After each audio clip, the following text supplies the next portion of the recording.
आगे बढ़ते हैं। वफाकी हुकूमत ने चीनी बहरान का मलबा सिंध हुकूमत पर डाल दिया। वफाकी वजीर हम्माद अजहर ने खबरदार किया कि सिंध हुकूमत गठजोड़ करके चीनी की कीमत बढ़ाने की कोशिश ना करे। सिंध में साजिश के तहत शुगर मिलों के बॉयल्स को बंद कराया गया। सियासी साजिश में आम आदमी पिस रहा है। हर साल गठजोड़ करके चीनी की इम्पोर्ट को रुकवाया जाता है।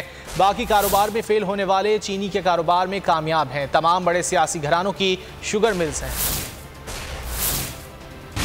सिंध में वो चीनी की मिलें जो 15 अक्टूबर को चल जाती थीं और पिछले साल भी वो चली, क्योंकि सिंध में गन्ना पहले मैच्योर हो जाता है। वो बॉयलर अपने चलाने के बाद उन्होंने बॉयलर्स को बंद किया और वो अभी तक नहीं चली। हम समझते हैं कि ये सिंध हुकूमत और पाकिस्तान शुगर मिल्स एसोसिएशन की जो सिंध जोन है उसका ये एक गठजोड़ है और ये वफाकी हुकूमत के खिलाफ आवाम को जो है वो इस खेल से सफ़र नहीं करना चाहिए। तो हम सिंध हुकूमत से ये मुतालबा करते हैं कि वो कानून भी जिस तरह बाकी सूबों ने पास किया वो पास करे। पंजाब हुकूमत ने ये ऐलान किया है कि 15 नवंबर तक जो मिल्स हैं, साउथ की मिल्स, साउथ पंजाब की 15 नवंबर और बाकी सारी जो नॉर्थ और वेस्ट पंजाब में, वस्ती पंजाब में जो शुगर मिल्स हैं वो 20 नवंबर तक चलेंगी। और ये जो 20 नवंबर को मिल्स जो नहीं चलेंगी या 15 नवंबर तक जो नहीं चलेंगी, जो मुकर्ररा वक्त उनको दिया गया है, तो उसके बाद कानून अपनी हरकत में आएगा।